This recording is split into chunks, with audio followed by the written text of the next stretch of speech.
Hags are female witch-like creatures that live alone or in coveys of 3. They're known for their cruelty and repulsiveness, using their magic to sow discord and spread corruption. This hag's hut uses the cover of a desolate forest tree in which to dwell. Hey guys, welcome back to Those Crafty Kinses. We've got a really cool two-part video actually that I want to make for you here. The project is hags huts, and these, I gotta tell you, are fun to build. I had a blast building these. I want to give a shout out to Jeremy at Black Magic Craft, who made this version of the hags hut about a year ago, and I watched that build. I thought it was a great video, and so it just inspired me to make this other version of the hags hut up in a tree. I've got some interesting techniques that I brought to my build, so I'll share that with you in the video. So let's not waste any more time. Let's start building. Moment of truth. How many of you have honestly stopped using these single-use water bottles? We're not supposed to use these anymore. These are bad for the environment. You throw them in the recycle bin, you don't know if they're actually getting recycled or not. I'm really psyched about this build today because not only are we building two incredible looking hags huts, we are actually recycling during the process. We are going to take this water bottle and turn it into this amazing hags hut in a tree. And we're going to take this Gatorade bottle and turn it into this hags hut here. Don't believe me? Watch this video. We're going to start out by cutting some XPS foam into 1/8-inch strips. Next, we're going to use an X-Acto knife to cut out the individual stones for the outside of the hags hut.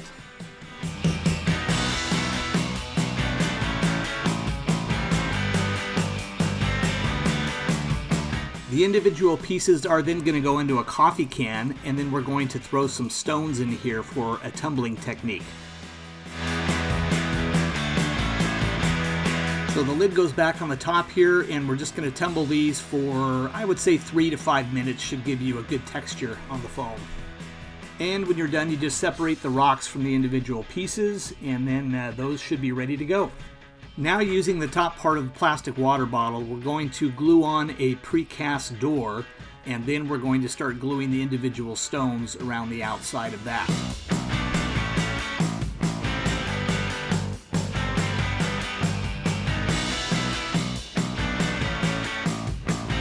Next, we're going to create the roof of the hags hut by using the bottom part of the water bottle.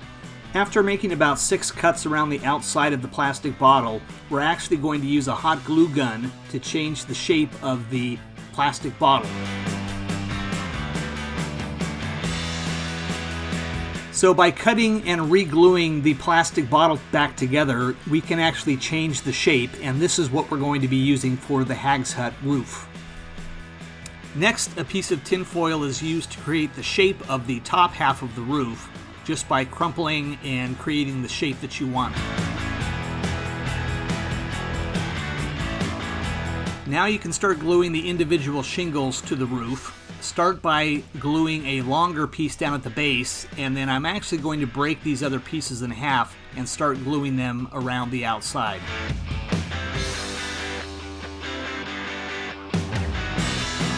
I started with a glue gun here, but quickly realized that the stringy mess of the glue gun I just didn't want to deal with anymore, so I went to my tacky glue.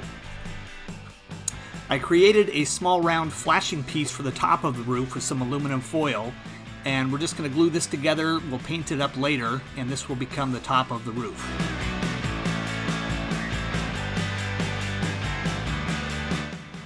I decided to go back over the individual cobblestones with my tinfoil technique. I think this is just going to add some extra texture, and it'll look much better when it's painted. The last thing I need to do is just trim off the extra foam at the bottom of the water bottle. Once I completed the roof and put it on top of the structure, I realized that it was just going to be a little bit too big. So I'm going to come back later and trim this down so it's not so tall. Next, I'm using a ready-mix stucco patch from Home Depot to go ahead and fill in the areas in between the stones. But first, I'm going to give this whole structure a coat of Mod Podge. Once the Mod Podge is dry, you can go ahead and start applying the stucco paste with your fingers, making sure to get it into all the cracks.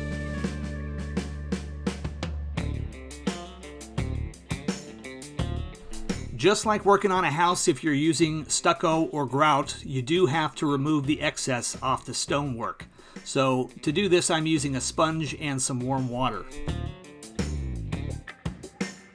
I ended up cutting about 1/3 of the roof off at the bottom because it was just too big. Now I'm ready for a coat of Mod Podge. So here's where I made my first mistake. I started painting my individual stones over the black Mod Podge, but then quickly realized that I needed to paint the whole thing first and then paint the stones in afterwards. So just a little setback, but I'm back on track. By the way, the base coat is a Craftsmart tan. The cobblestone painting stage is going to take some time, so some patience is required here. I'm using 5 different colors here, from a light gray to a dark gray to a raw umber and a golden brown. Okay, I made a bit of a mistake here and just didn't realize how small the water bottle was for the roof here. So I actually had to cut slices on the underside of the water bottle and sort of spread it out so that it was wider and able to fit on the top of the hag's hut. So what I did is I cut some slices on the underside of the roof, spread it out, and then I just added some extra shingles to make up for the gap in there. So if you're building this hag's hut, just keep in mind that you have to spread the water bottle out so that the roof will fit properly. Now I'm going to give an aged look to the cobblestones by using a sand-colored acrylic paint. What we're going to do here is a very light dry brush technique. So I'm going to get some paint on the brush, and then using a paper towel, I'm going to remove most of the paint. And then I'm going to go ahead and just lightly brush over the surface of the cobblestones. And you'll see that the edges of the stones just pick up some of the paint. Just remember that you can put the paint on, but you can't take it off. So be careful not to use too much paint on this step. Once the dry brushing is finished, we're ready for our first coat of black wash. So we're just going to evenly spread this over the cobblestone, and then we're going to set it aside to dry.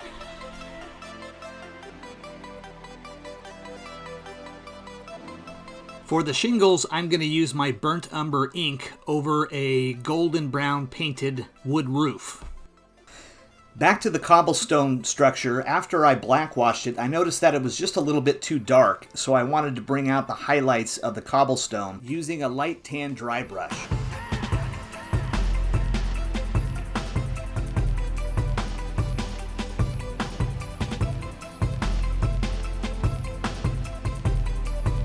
Next, we want to give the roof a weathered look, so to do this we're going to start by dry brushing a tan color over the individual shingles. Next, I'm using an antique white, which I think will really help sell the aged look on this hag's hut roof. And this is all going to be toned down once we apply the black wash.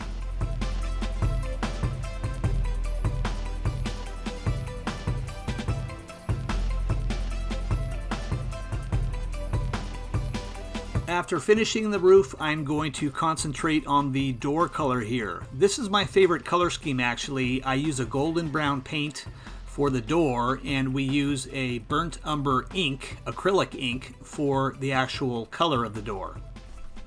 You should only need 1 coat, but in some cases a second is necessary. Now at this point I was working nice and peacefully in my workshop until this happened. What can I say? Even I get frustrated when stuff like this happens. I'm okay now though. Back to Michael's for some more ink. I also went over the stones with a light sand dry brush, and this is a very light dry brush, and it actually really brings out the edges of the stones. I'm going to do the same thing with the smaller hag's hut as well. This next technique uses PVA glue mixed with Woodland Scenic's burnt grass, and what you do is just paint this around the base of the hag's hut and it will dry transparent, giving it a moss effect. I'm also going to use this on the roof. Next, I'm just painting a wooden dowel with gunmetal metallic paint, and this is going to be for the chimney on the top of the hag's hut. I'm also painting a small flashing piece of tin foil, which is going to go on the very top of the roof.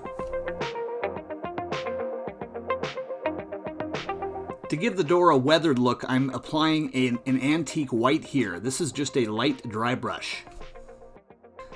Once the gunmetal paint is dry, I'm going to go ahead and drill a hole in the top of the hag's hut and then insert the dowel in here.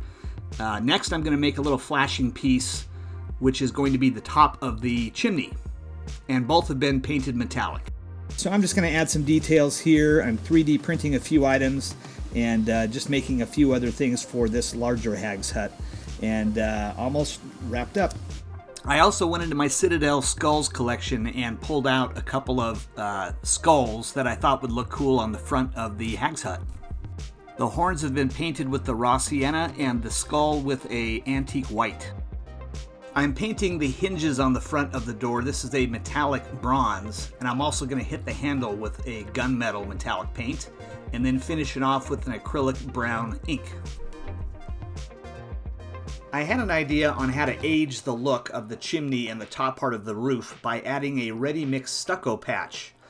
Then I took a bronze metallic paint and mixed it with a candy bar brown, and I think that's going to give it a nice weathered look. Now, if you don't have candy bar brown, you can just use a similar color and mix it with the bronze paint. What we're basically trying to do is come up with a rusted pipe look.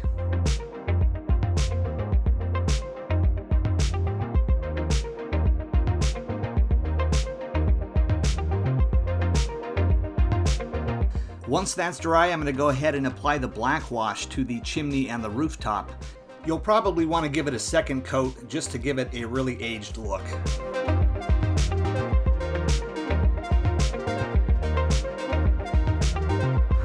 Admittedly, these days I'm 3D printing more of these individual pieces that I find online.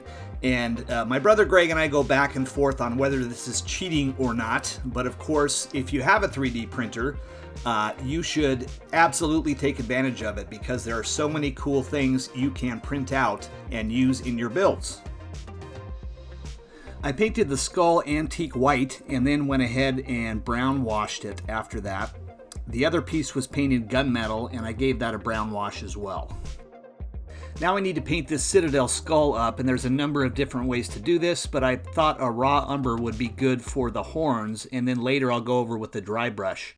For the other part of the skull, I'm using an off-white buttermilk, I believe is the color, for the rest of the skull.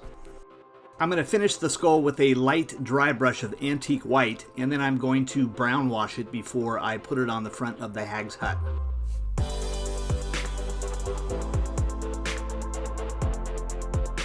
I found this medieval torture device called a gibbet on one of my 3D printing websites, so I decided to add this into my build, and I will leave a link to this in case you're interested in printing out this file. I hope you guys enjoyed that video of the hag's hut build. It was a lot of fun to do, and again, a shout out to Blackmagic Craft who turned me on to this hag's hut build originally. It was a fun video to watch, and it was fun to do it myself. So what I'm going to do next week is post another version of a hag's hut, and this is going to be my version, which is a smaller hag's hut up in a tree. So it's a little bit more complicated. We have an armature tree that we have to build, and then we have to build another smaller hag's hut for the tree. So it's going to be a lot of fun. If you like this video, please send me your comments, like us, and if you haven't already, subscribe. So I'll see you next week with my hag's hut build in a tree.